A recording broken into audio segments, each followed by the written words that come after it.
My name is Daniel Marquez. My story of what happened to me at the age of 5, 6, I was molested by 2 men over a period of a year. They kind of preyed upon me. I would walk to school, and they would be waiting for me in certain areas. I would actually, at that age, I would hide in trees and on the roof. I would hide under houses. I was always on guard at that age to try to get away. I was aware of people that were trying to get me. My father was a heroin addict. My mother had to work multiple jobs. So there really wasn't much supervision around the house. There wasn't really people available to me at an early age. And I was, I would seek companionship. I would seek people out, and that was part of what happened to me. There was nobody to protect me. I learned to be by myself a lot. I look back, and to me, I stuttered. I stuttered terribly. You could ask me a question, I couldn't get 2 words out. I wet the bed. I sucked my thumb. I wanted to be invisible. Really, it really did. I didn't feel like I fit in anywhere, and I didn't feel a part of anything really. I was pretty much alone. I didn't feel a part of anything. I was all alone. I have huge abandonment issues with my father. I was abandoned, not physically by my mother, but I felt emotionally I was. Those are the things that I didn't think really affected me until I became a parent myself. I don't think if I was a parent, I would have experienced the disconnection at the level that I really was disconnected at. I tried to grow up and have my own views of what I thought a father would be like. And, it really wasn't realistic. It was more like a drill sergeant kind of an atmosphere, non-feeling, non-emotional. I didn't connect my emotions. I wanted to stay away from that.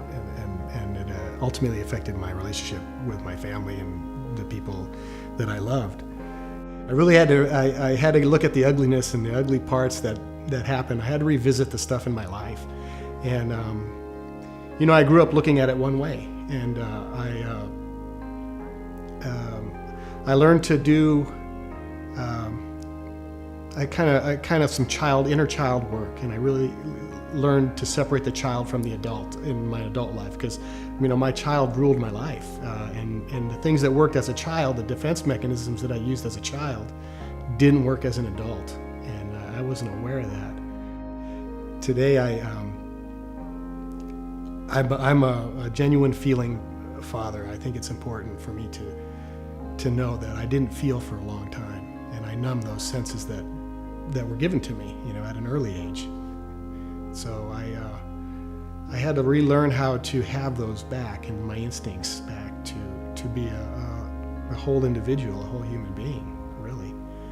I really started on basically just admitting that things had happened to me, the abuse had happened, what had happened, going over it and looking at it in a different way to find out that it wasn't my fault, and that I could tell somebody. I waited till I was 40 years old to tell somebody, and the reason why I did that is because I was threatened that those people were going to come and kill me and kill my family. And as a 5-year-old and 6-year-old, I loved my family, no matter how dysfunctional we were. I loved my family, and I didn't want anything to happen to them. So I kept that a secret. So those are the things I had to revisit and know and kind of sort out. What was mine to own up, and what was not. And basically, it was happened. I was preyed upon, and I was taken advantage of and abused as a child, and that's not my fault. I used to think that I could do something about that I should have done this and I should have done that. And I was 5 years old, and I was not very big, and a grown man is a lot bigger than a 5-year-old child. You're pretty much helpless. I had to hear my boys tell me what they saw and what they feared in me and the things that I've done to them. And, it was not pleasant. It broke my heart. And I didn't want to ever be that kind of a dad. I grew up around that. That's the kind of the fathers that I didn't want to be.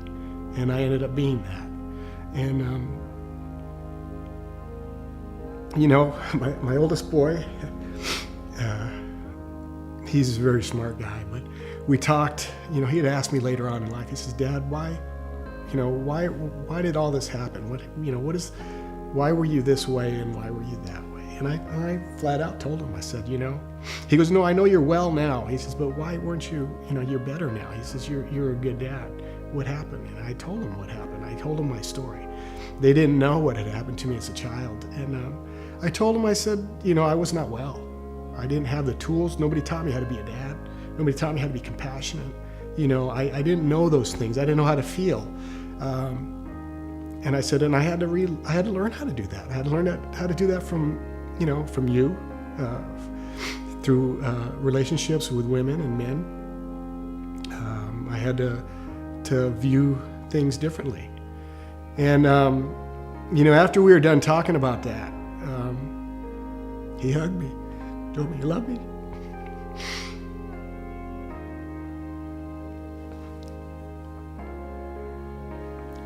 I also share that I never used to cry. But that's joy, It's joy. I've done wrong things and I've done a lot of right things. And sometimes I don't feel I'm worth the good stuff. And that comes from my abuse. I think if there was an awareness when I was a younger man, even a young man, that people would have come to tell me that I had a voice, there's help for me, there's things that you can do, it would have been different. I would have changed my life at an earlier age. And but I wasn't really aware of that kind of stuff. I was too afraid to seek that out.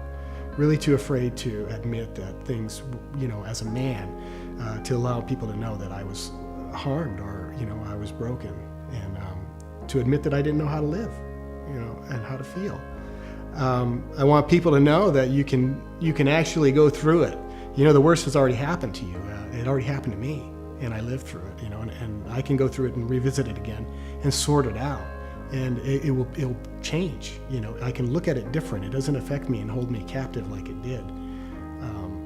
And that's what's important to me, is that to know that you're going to be okay. The greatest gift for me is when we go to the high schools, and it breaks my heart because we talk about it to the kids and we tell them. We tell them about the kinds of abuse, though, how it affected us, and we go through all the things that we tell our stories about it, and we have them give us index cards about what happened to them, or how they see us, or how they experiences that they share. And we get cards like I was molested by my grandfather and my brother, and it's still happening, and I told my mom and she doesn't believe me, and that breaks my heart.